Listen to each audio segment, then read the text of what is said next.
दोस्तों देखिए, जैसा कि आप लोगों को पता है कि 14 मई को यूपी पीसीएस का एग्ज़ामिनेशन होने वाला है, प्री एग्ज़ाम होगा।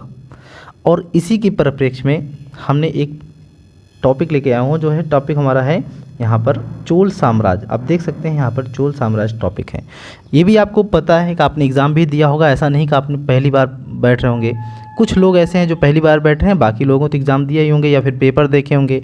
अगर पेपर देखे होंगे तो जाहिर सी बात है, सबको पता है कि चोल साम्राज्य से क्वेश्चन पुटअप ज़रूर होता है, 2 से 3 क्वेश्चन पुटअप हो ही जाता है। इस बात को अच्छे जान के, और जो ये मैं टॉपिक बना रहा हूँ चोल साम्राज्य का जो टॉपिक है, इसमें सारा कवर किया गया है, सभी कवर किया गया है। आपको कहीं से भी चोल साम्राज्य के बारे में पढ़ना नहीं है। आप यहाँ से पूरा अच्छे से वीडियो देखिएगा, उसके बाद आपको यहाँ से कवर मिल जाएगा। और उस सीधा सीधा इसमें आपको बता दें कि आपको फैक्चुअल डाटा और प्लस कॉन्सेप्चुअल दोनों आपको यहाँ से जानकारी मिल जाएगी। तो चलिए, समय बहुत नहीं ज़्यादा लेंगे, शुरू करते हैं। चोल साम्राज्य, देखिए चोल साम्राज्य के संस्थापक विजयालय हैं और 850 ईस्वी में इसकी स्थापना हुई थी। कब? 850 ईस्वी में इसकी स्थापना किए थे। 871 ईस्वी तक विजयालय ने इसका शासन किया था। और ये जो विजयालय हैं पल्लवों के सामंत थे और इनकी उपाधि नरकेसरी है, तंजेकोट है। और तंजेकोट कब लिया था? पांड्यों को हराने के बाद इन्होंने तंजेकोट की उपाधि ली थी। और इनकी जो राजधानी थी, चोल साम्राज्य की राजधानी तंजौर थी, और तंजौर के भी उरयूर भी कहा जाता था। और तंजौर में ही विजयालय ने दुर्गा देवी यानी कि निशुंभ देवी मंदिर का निर्माण करवाया था। चोल साम्राज्य का जो प्रतीक चिन्ह है वो बाघ था। और चोल साम्राज्य पेन्नार नदी और बेलर नदी के बीच में स्थित था। ठीक है, बेलर नदी और पेन्नार नदी के बीच में स्थित था। ठीक है, अगला यहाँ पर देखिए कि जो तिरुकोयलूर लेख है, और इसमें इस लेख में यानी कि तिरुकोयलूर लेख में तंजौर विजय का उल्लेख किया गया था। अगला जो शासक आता है आदित्य प्रथम आता है। 871 से 907 ईस्वी तक इसने शासन करता है। जो इसकी उपाधि है, जो यहाँ पे एग्ज़ाम हम करें एग्ज़ाम की दृष्टि जो भी इम्पोर्टेंट वही रखा गया, इसके अलावा कुछ नहीं रखा गया है। आलतू फालतू कोई चीज़ नहीं रखी है, एग्ज़ाम की दृष्टि से ही इसको बनाया गया है। तो इनकी उपाधि है तोंडे नाडु है, नरकेसरी है और कोदंडराम है। नरकेसरी है, तोंडे नाडु है, कोदंडराम है। इनकी उपाधि आदित्य प्रथम की उपाधि है। चोलों को स्वतंत्र राज्य की स्थापना करने का इसका श्रेय जाता आदित्य प्रथम को। अगला आता है महत्वपूर्ण टॉपिक है परांतक प्रथम। 907 से 955 ईस्वी तक इसने शासन किया है। यहाँ पे बेल्लूर का युद्ध होता है और परांतक प्रथम ने पांड्य राजा राज सिंह को, किसको? पांड्य राजा राज सिंह को तथा श्रीलंका के राजा कश्यप पंचम की सेना को पराजित कर लेता है। फिर उसके बाद इसके साथ तक्कोलम का युद्ध होता है 949 ईस्वी में, और इसमें राष्ट्रकूट नरेश कृष्ण थर्ड ने इसे पराजित कर तोंड मंडलम पर अधिकार कर लेता है। यानी कि परांतक प्रथम हार जाता है तक्कोलम के युद्ध में, और तोंड मंडलम पर अधिकार हो जाता है किसका? राष्ट्रकूट नरेश कृष्ण थर्ड का। उत्तर मेरूर अभिलेख में इस बात को पता चलता है कि चोल जो साम्राज्य है स्थानीय स्वशासन की जानकारी मिलती है। किस अभिलेख में? उत्तर मेरूर अभिलेख में इस बात की जानकारी मिलती है। इनकी उपाधि है मदुरै कोंड, उत्तम चोल, वीर चोल और हेमगढ़ तथा तुलाभार नामक इन्होंने यज्ञ भी करवाया था। अगला जो है यहाँ पर गंडरादित्य है 955 से 57 ईस्वी तक। फिर अरिंजय है 957 ईस्वी में इसने शासन किया। फिर उसके बाद परांतक द्वितीय है, परांतक द्वितीय 957 से 973 ईस्वी तक इन्होंने शासन किया था। उसके बाद परांतक द्वितीय हैं जो उनको सुंदर चोल भी कहा जाता था। उसके बाद फिर उत्तम चोल का स्थान आता है। उत्तम चोल इसलिए इंपॉर्टेंट हो जाता है क्योंकि ये सर्वप्रथम सोने की सिक्के जारी करता है। कौन जारी करता है? उत्तम चोल। उत्तम चोल का जो राज शासन था 973 से 985 ईस्वी तक था। और राष्ट्रकूटों से तो मंडलम दोबारा जीता, तो मंडलम एक बार हार गया था, ठीक है, परांतक प्रथा के समय में। उसके बाद राष्ट्रकूटों से फिर ये तोंड मंडलम वापस जीत जाता है। कौन? उत्तम चोल वापस जीत लेता है। उसके बाद सबसे ज़्यादा अगर इंपॉर्टेंट है तो इसमें राजराज प्रथम है। देखिए राजराज प्रथम सबसे ज़्यादा इंपॉर्टेंट है, राज बहुत ही इंपॉर्टेंट है, इसको आप लोग अच्छे से ध्यान से सुनिएगा। देखिए राजराज प्रथम है, प्रांतक द्वितीय का पुत्र है और सर्वप्रथम अस्थायी सेना और जल सेना का गठन करने का इसका श्रेय दिया जाता है राजराज प्रथम को। तंजौर अभिलेख में इसके युद्ध अभियानों का विवरण मिलता है। इसमें पांड्य शासक अमर जो है भुजंग को हराया था। अमर भुजंग को किसने हराया था? राजराज प्रथम। अमर भुजंग पांड्य शासक था।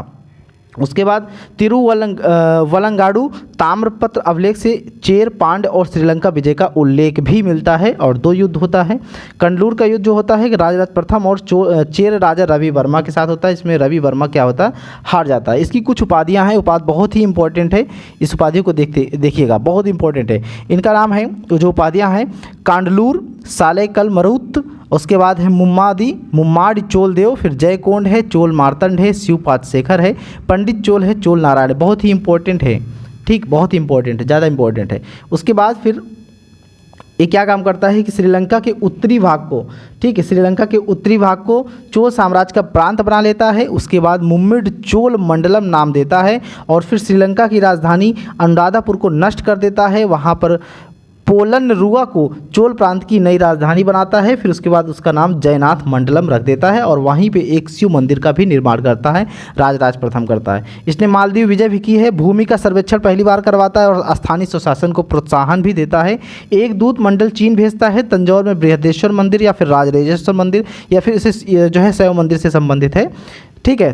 तंजौर में बृहदेश्वर मंदिर या फिर राजराजेश्वर मंदिर का निर्माण भी राजराज प्रथम करवाता है। इसने तुलाभार एवं हिरण्यगर्भ नामक यज्ञ भी किया है और सर्वप्रथम खड़ी या आसीनस्थ आकृति वाले सिक्के भी जारी किया। कौन जारी किया है? राजराज प्रथम ने जारी किया है। अगला जो इंपॉर्टेंट है राजेंद्र प्रथम है, बहुत ही इंपॉर्टेंट ये भी है। राजेंद्र प्रथम 1014 से 1044 ईस्वी तक इसने शासन किया था।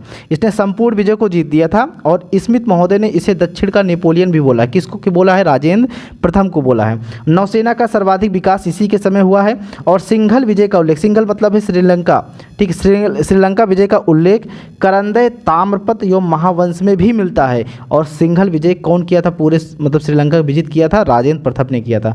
बंगाल के पाल शासक थे उसमें महिपाल प्रथम को पराजित कर गंगा घाटी के अभियान को सफलतापूर्वक इसने क्या कर लिया? पूरा किया और वहाँ पर गंगैकोंडचोलपुरम नामक नगर बसाया था। उसके बाद उसकी राजधानी भी बनाया। तंजौर के बाद देखिए गंगैकोंडचोलपुरम इसकी राजधानी बनती है। इसकी उपाधि वहीं पे ही एक चोल गंगम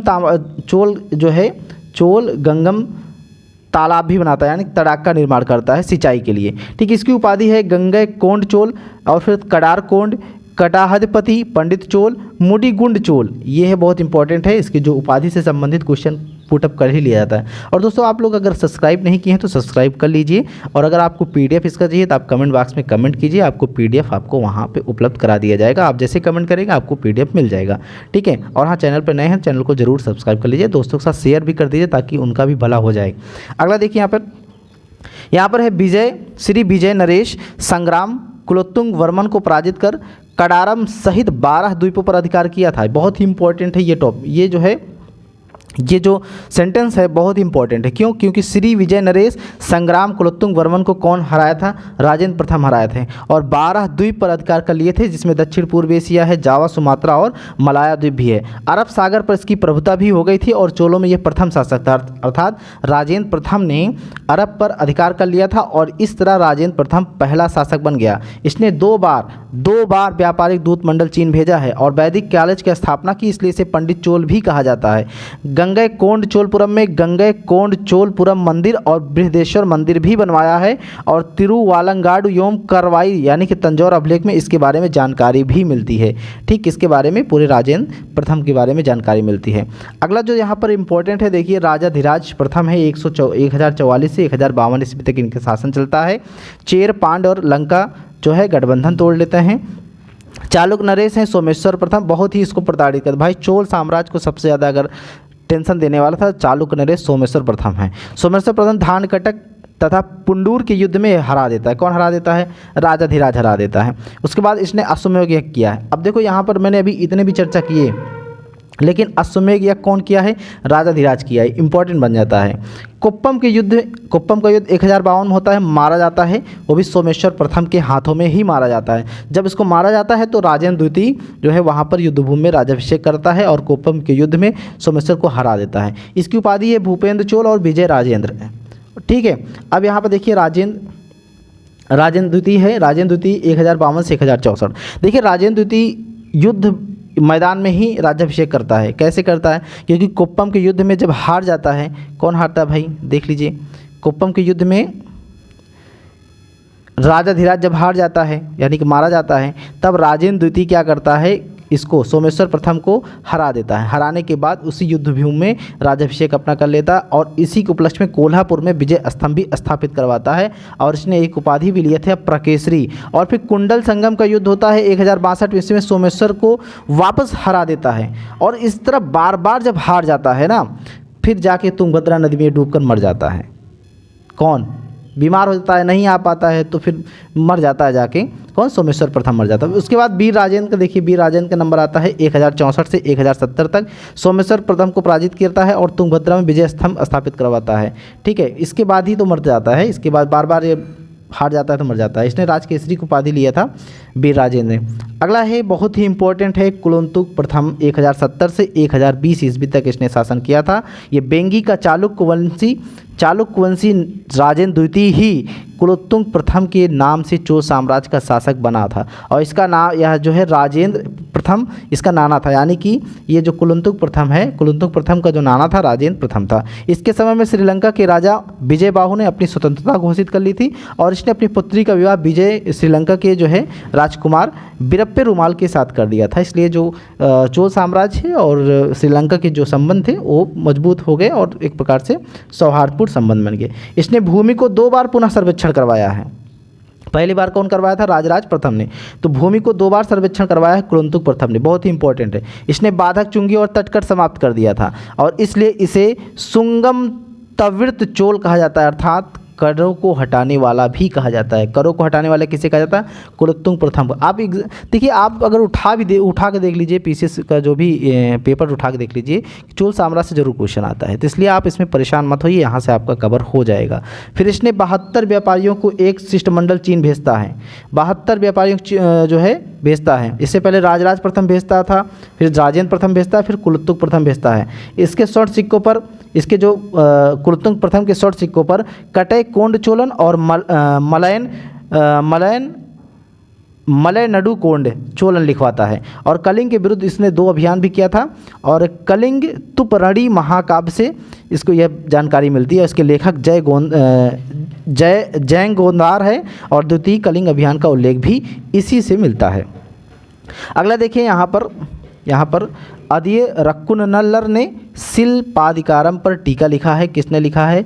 अदि रक्कुनल्लर ने। ठीक है, और वैष्णव सुधारक रामानुजाचार्य इसकी वजह से श्रीरंगम को छोड़ना पड़ता है और छोड़ के चले जाते हैं। ये सहमत होना था, लेकिन सूर्य पूजा का सर्वाधिक प्रचार प्रसार भी करवाया था। इसकी उपाधि देख लेते हैं। इसकी उपाधि है त्रिभुवन चक्रवर्तीन। ठीक है, चक्रवर्तीन और कटय कोंड चोलन है, फिर मलय नडु कोंड चोलन है। उसके बाद विक्रम चोल का नंबर आता है। विक्रम चोल 1122 से और 1133 तक इनका शासन चलता है और ये चिदम्बरम के नटराज मंदिर को अपार दान दिया था। इनकी उपाधि त्याग समुद्र और अकलंक है। तिरुवाडुतुरु में एक चिकित्सालय यानी कि चिकित्सा विश्वविद्यालय की स्थापना भी करवाता है। कौन? विक्रम चोल। इसलिए इसका भी इंपॉर्टेंस बढ़ जाता है। त्याग समुद्र की उपाधि किसने ली थी? इसका भी इंपॉर्टेंस बढ़ जाता है। दोस्तों, अभी आप लोगों ने सब्सक्राइब नहीं किया है, आप लोग सब्सक्राइब कर लीजिए। और अगला देखिए, यहाँ पर कुलोत्तुंग द्वितीय है 1033 से 1050 ईस्वी तक, 1150 ईस्वी तक। ठीक है, तो गोविंदराज की प्राचीन, यानी कि जो भगवान विष्णु है, भगवान विष्णु की प्राचीन मूर्ति समुद्र में फेंकवा देता है और यह मूर्ति चिदम्बरम के नटराज मंदिर के प्रांगण में थी। उसके बाद जो रामानुजाचार्य हैं इस मंदिर को वहाँ से निकलवाते हैं, उस समुद्र से निकलवाते हैं, निकलवा के साफ सफाई करके तिरुपति मंदिर में इसको स्थापित कर देते हैं। उसके बाद नंबर आता है राजराज सेकंड का। राजराज सेकंड जो है 1150 से 1173 तक शासन करता है। चोल साहित्य में इसे मुक्ति मिला कुततिलयना यानी कि तमिल संरक्षक कहा गया है राजराज सेकंड को। फिर राजाधिराज सेकंड का नंबर आता है 1173 से 1182 तक। फिर कुलोत्तुंग थर्ड का नंबर आता है 1182 से 1216 ईस्वी तक। और त्रिभुवन में इसने कंपारेश्वर मंदिर का निर्माण भी करवाया है। मधुरा में एक विजय स्तंभ है। इसी के समय में अकाल पड़ा था, कहाँ? जो है चोल साम्राज्य। उसके बाद राजराज थर्ड आते हैं 1216 से 1250 तक। उसके बाद राजेंद्र थर्ड आते हैं। राजेंद्र थर्ड जो है 1250 से 1279 तक आते हैं। ये चोल साम्राज्य का अंतिम शासक होता है, राजेंद्र थर्ड होता है। कलिंग विजय से संबंधित देखिए 3 जो है राजा हैं। राजराज प्रथम है, राजेंद्र प्रथम है और कुलोत्तुंग प्रथम है। इन्होंने तीनों जो है कलिंग युद्ध से यानी कि कलिंग विजय से संबंधित इनका है। ठीक है, उसके बाद चोल प्रशासन बहुत ही इंपॉर्टेंट है। चोल प्रशासन को देख लेते हैं। देखिए, चोल अपने शासनकाल में उत्तराधिकारी घोषित कर देता था, यानी कि जब भी वो राजा हो रहता था उसी दौरान ये एक किसी को उत्तराधिकारी घोषित कर। इसका जो शासन व्यवस्था था राजतंत्रात्मक था, शैव धर्मावलंबी थे, इनके सरकारी अधिकारी दो थे, एक पेरुंदनम और एक सिरुंदनम। देखिए ये पेरुंदनम जो होते थे उच्च श्रेणी होते थे और सिरुंदनम जो है निम्न श्रेणी, तो इसका आप उल्टा कर लो। अब देखो जैसे सिर है, सिर मतलब नीचे कर लो, ठीक, इसका जस्ट अपोजिट कर लो, सिर नीचे और पैर ऊपर, ठीक। तो पेरुंदनम उच्च श्रेणी और सिरुंदनम निम्न श्रेणी। और उसके बाद देखिए यहाँ पर है वेडक्कार। वेडक्कार राजा के व्यक्तिगत अंगरक्षक होते हैं। और देखिए यहाँ पर उडैन कुट्टम, उडैन कुट्टम को राजा के उच्च अधिकारी भी कहा जाता था, राजा के निजी सहायक भी कहा जाता था, राजा के आदेशों को लिपिबद्ध भी ये करता था और फिर अधिकारियों को वेतन के रूप में भी भूमि देता था। कौन? उडैन कुट्टम। उसके बाद इसके कुछ प्रमुख अधिकारी भी थे जो बहुत इंपॉर्टेंट रखते हैं, ये अधिकारी होते थे औलय नायकमा। औले नायकमा ये प्रधान सचिव के रूप में कच्चे आदेशों की जांच करते थे। उसके बाद है तिरुंदनमा, एक प्रधान कर्मचारी होता था। उसके बाद है बिडाधिकारिना, ये कार्य प्रेषक है। फिर नडु बिरुक्का हैं, राजा और प्रजा के मध्य अधिकारी होते थे। और आदित्य हैं राजा के आदेशों को प्रेषित करने वाला अधिकारी। और फिर है मुगवेट्टी या फिर पटोला राजस्व विभाग के छोटे कर्मचारी होते थे। और करुमिगला जो होते थे, करुमिगल अधिकारी होते थे। और ककाड़ी जो होते थे लेखा विभाग के अधिकारी होते थे, ठीक है। अब यहाँ पर देखिए राजाओं के स्नान घर तथा भोजनालय का प्रबंध स्त्रियाँ देखती थी। और फिर उसके बाद कुछ और भी जो इम्पोर्टेंट है, जैसे पूर्ववीर किसे कहा जाता था? भूमिकर को। वारिप पोत्रगम लगान को कहा जाता था। चतुर्वेदी मंगलम ब्रह्मदेव गांव, यानी कि ब्राह्मणों को ऐसा जो है गांव दान दिया जाता था जिस पे कोई कर नहीं लगता था। पड़ीमक्कल नौकर को कहा जाता था।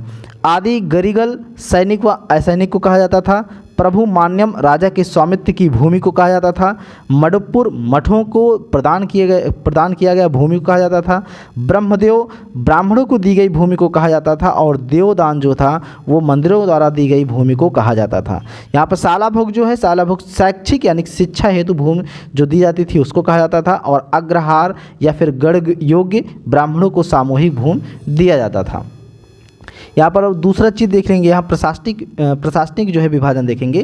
प्रशासनिक विभाजन चोल साम्राज्य प्रांतों में विभाजित था। और जो प्रांत जो है टोटल 6 थे, इनकी संख्या थी। प्रांत है, फिर मंडलम में, फिर वलनाडु या वलनाडु कोट्टम का, या फिर नाडु, फिर कुर्रम है। बड़े गांव को तन्यूर कहा जाता था, यानी कि तंकुरम भी उसको बोलते थे। नीलकंठ शास्त्री ने चोल नगरों की तुलना रोमन साम्राज्य के नगरों से की है। और जो नाडु है, नाडु की स्थानीय सभा को क्या कहा जाता था? नट्टार कहा जाता था। और व्यापारिक संघ की सभा को नगरम कहा जाता था। गांव के वार्ड को जो है कुडुम्ब कहा जाता था।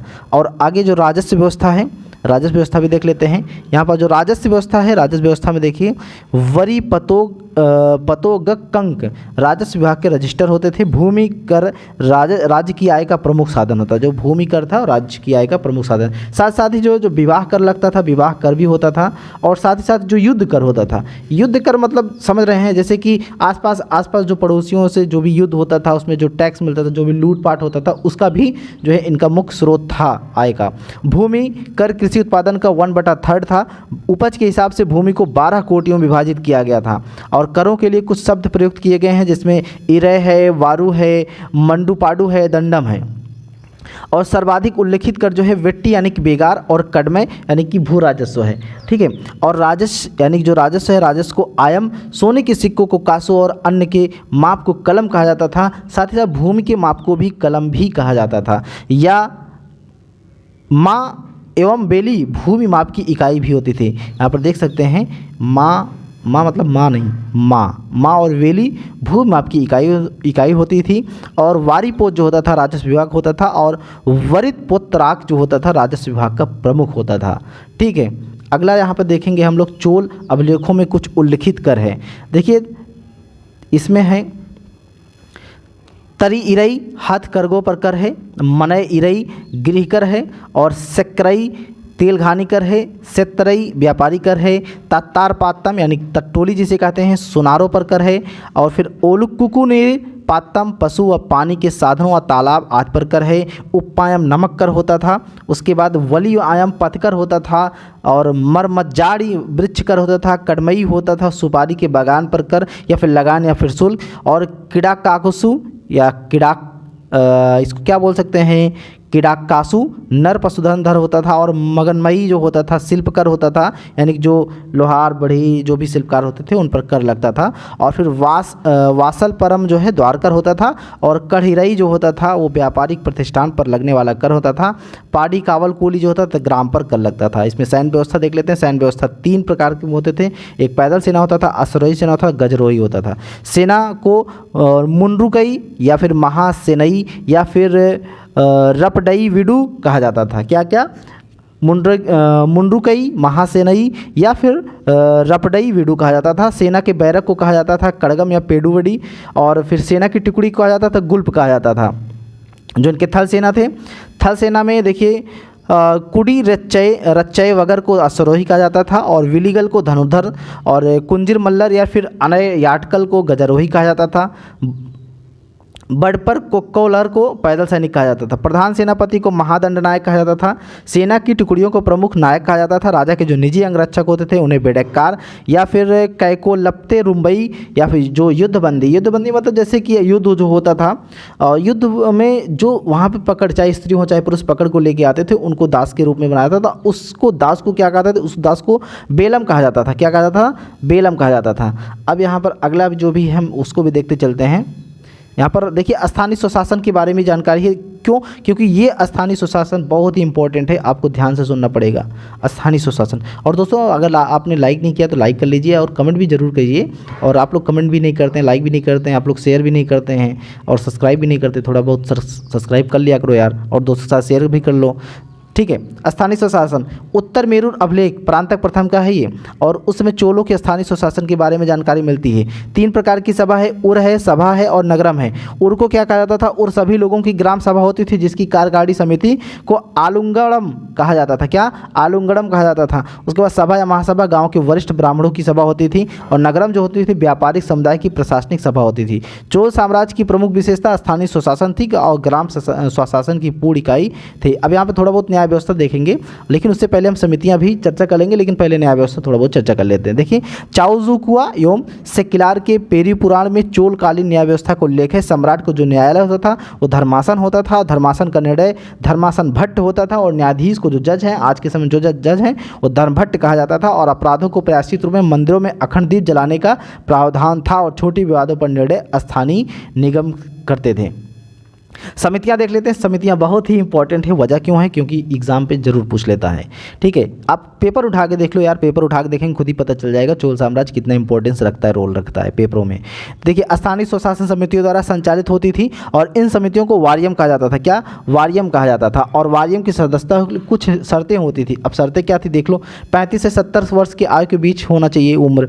1.5 एकड़ अर्थात 1/4 बेल भूमि का मालिक होना चाहिए। अपनी भूमि में बने मकान में रहना, और वैदिक मंत्रों का ज्ञाता होना चाहिए। चोरी के अपराध में दंडित व्यक्ति नहीं होना चाहिए, ठीक है। अर्थात पता चले कि तुम्हें अपराधी घोषित किया गया और तुम सब सारी योग्यता रख रहे हो और समिति में घुस जाओ, नहीं, ऐसा नहीं होना चाहिए। ईमानदार व्यक्ति होना चाहिए। तो प्रशासनिक मामलों की अच्छी जानकारी होनी चाहिए, ठीक है। महासभा को क्या कहा जाता था? महासभा को पेरू गुर्री कहा जाता था, और महासभा के सदस्य जो होते थे पेरू मक्कल कहते थे, और समिति के जो सदस्य होते थे उन्हें कहा जाता था वारियप्पे रूमकल, ठीक है, वारियप्पे रूमक्कल।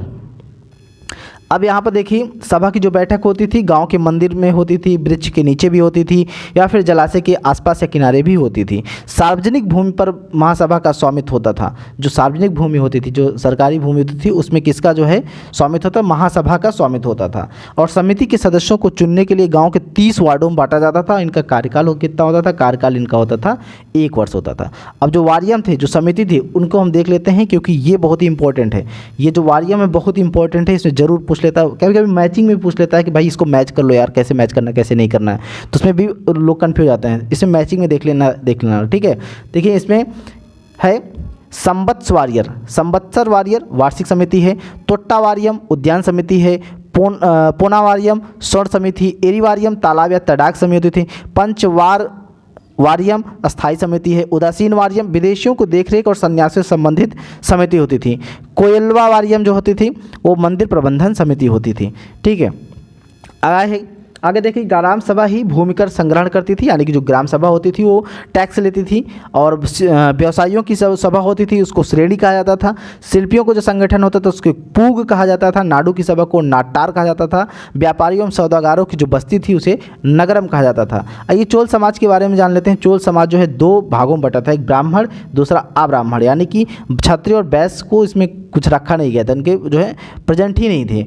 तो इसमें दो वर्ग थे, दक्षिण वर्गीय, वाम वर्गीय। जो दक्षिण वर्गीय थी उनको वलंगे कहते थे और जो वाम वर्गीय थी उन्हें इडेंगे कहते थे। और वलंगे के पास अधिक अधिकार होता था जबकि इडेंगे के पास कम अधिकार होता था। ये कृषि प्रधान थे। और जो इडेंगे थे, इडेंगे औद्योगिक या श्रमिक होते थे या शिल्पकार होते थे। ठीक है, अब यहाँ पर कुछ और भी वर्ड हैं जैसे जिनको क्या कहा जाता था। जैसे वेल्लाल है, वेल्लाल को शूद्र कृषक कहा जाता था। ठीक, या फिर शूद्र कृषक को वेल्लाल कहा जाता था। जो जैसे अछूत लोग होते, समाज में कुछ अछूत लोग होते थे, उनको क्या कहा जाता था, उनको पराया कहा जाता था। और फिर खेतिहर जो मजदूर होते थे उन्हें पल्लियाँ कहा जाता था। और दस्तकार जो वर्ग होते थे उन्हें कम्माल कहा जाता था। दास प्रथा विद्यमान थी, देवदासी प्रथा भी विद्यमान थी, बाल विवाह का प्रचलन भी होता था और सती प्रथा भी था। क्यों? इसका प्रमाण पत्र ये है कि प्रांतक द्वितीय की पत्नी वनवन अपने पति के शव के साथ सती हो गई थी। आगे यहाँ पर देखते हैं चोलकालीन व्यापार है। चोलकालीन व्यापार भी देख लेते हैं भाई। देखिए, व्यापार शिरडियों द्वारा नियंत्रित होता था, जिनमें मणिग्रामम, वालंजिया तथा नानादेशी प्रमुख थे। सबसे शक्तिशाली कौन होता था? नानादेशी होता था। व्यापारिक संगठन को समाया कहा जाता था। मणिग्रामम जो है आंतरिक व समुद्र तटीय व्यापार में संलग्न श्रेणी होती थी। नानदेशी या तिसैयायर और फिर एन्नुरवर नामक श्रेणी विदेशों से व्यापार करती थी। इसमें ये इम्पोर्टेंट है, देखिए, नानादेशी, तिसैयायर, एन्नुरवरी नामक श्रेणी जो है विदेशों से व्यापार करती थी। और जो अंजुवड़म है वो अंजुवड़म और वीर वनंजुश विदेशी व्यापारियों की प्रसिद्ध श्रेणी होती थी। और बंदरगाह भी देखिए, महाबलीपुरम, कावेरीपत्तनम, सालियर या फिर कोरकई, ये सभी क्या होते हैं? बंदरगाह थे चोल साम्राज्य के। कावेरी नदी चोल साम्राज्य की जीवन रेखा थी।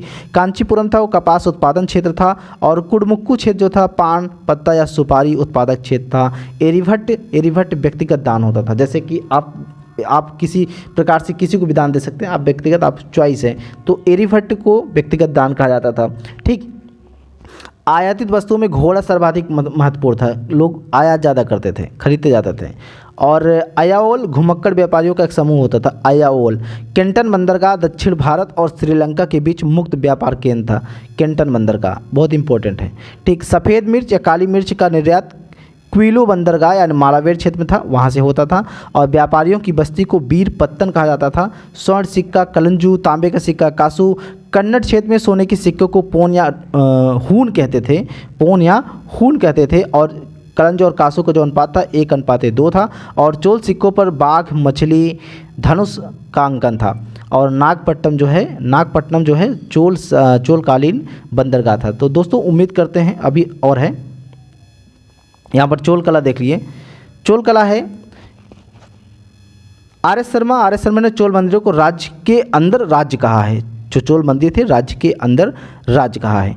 चोल मंदिर के विषय में फर्गुसन ने कहा कि चोल कलाकारों ने दानवों की भांति इसका निर्माण किया है और रत्नकारों के रूप में इसका विन्यास किया है। नटराज शिव की कांस्य मूर्ति अपने आप में बहुत प्रसिद्ध है। और चोल जो काल में द्रविड़ शैली के मंदिर हैं, कुछ मंदिर हैं, इनके जो स्थान हैं, शासक हैं, बहुत इंपॉर्टेंट है, पूछा जाता है, तो इसको हम आपको चर्चा कर लेते हैं। देखिए, चोलेश्वर मंदिर है, इसका शासक जो है विजयालय हैं, इन्होंने निर्माण करवाया। इसका स्थान जहाँ पे है नरतमलई में है। और कोरंगनाथ है, प्रांतक प्रथम ने इसका शासन करवाया, इसको जो है प्रांतक प्रथम ने इसका निर्माण किया था। कोरंगनाथ मंदिर को श्रीनिवास नल्लूर में है। बृहदेश्वर मंदिर है, राजा प्रथम ने बनवाया था, तंजौर में है। इरातेश्वर मंदिर है, राजराज द्वितीय ने बनवाया था, धारासुरम में, भी तंजौर में है। और त्रिभुवनेश्वर मंदिर है, कुलंतुंग थर्ड ने बनवाया था, त्रिभुवन तंजौर बनवाया था। शिव मंदिर है, इसमें शासक की जानकारी नहीं हो पाई है, और तिरुवलीश्वरम में है। और कम्हेरेश्वर मंदिर कुलंतुंग थर्ड ने बनवाया था, अभी त्रिभुवन में, त्रिभुवन यानी कि तंजौर में है। और सुंदरेश्वर मंदिर आदित्य प्रथम ने बनवाया था, तिरुकटले में है। और नागेश्वर मंदिर जो है आदित्य प्रथम ने बनवाया था, ये भी कुंभकोणम में है। ठीक है दोस्तों, उम्मीद करता हूँ आपको ये वीडियो समझ में आया होगा और एग्ज़ाम की दृष्टि से इम्पोर्टेंट भी है। आप लोग इसमें बराबर जो है देखिएगा। और अगर आप नए हैं तो चैनल को सब्सक्राइब कर लीजिए, दोस्तों के साथ शेयर कर दीजिए ताकि उनको भी ये जानकारी मिल जाए।